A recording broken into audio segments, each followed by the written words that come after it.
Lately on the channel, I've been obsessed with making some pies, and this one might be my favourite so far. Chicken, mushroom and leek pie.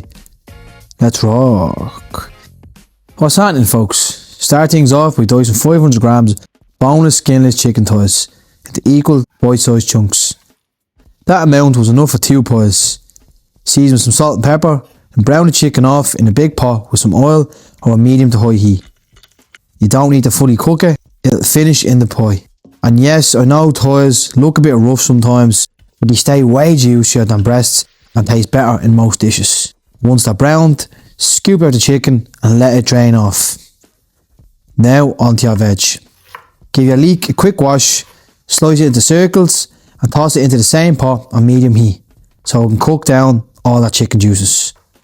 I also had half a white onion that needed using, so that went in too, but that's totally optional. While that softens and the water cooks out the leek, roughly chop a pack of chestnut mushrooms.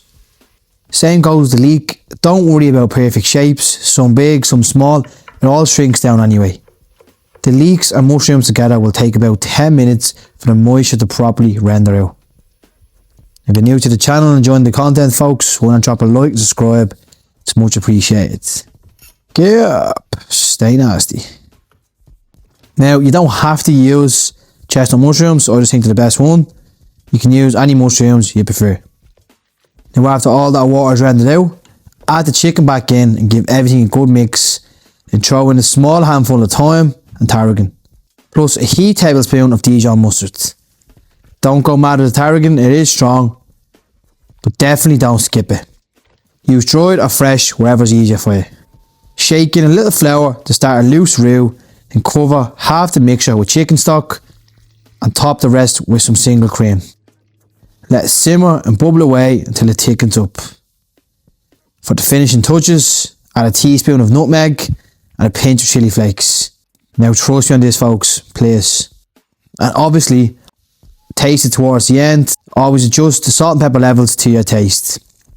And while that's doing its thing, get your pie base ready. Use shortcrust pastry on the bottom. You can't skip it, but that's not a proper pie to me without it, in my opinion. Once the filling has thickened and isn't watery, let it cool slightly, then load up your pie. You want a warm filling, not boiling.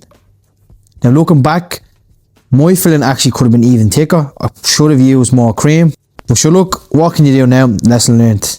You just don't want the watery, of course, because you'll just have a soggy bottom in your pie, and then you cut it open, it won't hold up properly. Lay the pastry lid on top, seal and crimp the edges. Brush with some egg wash and poke a little hole in the middle to let the steam escape.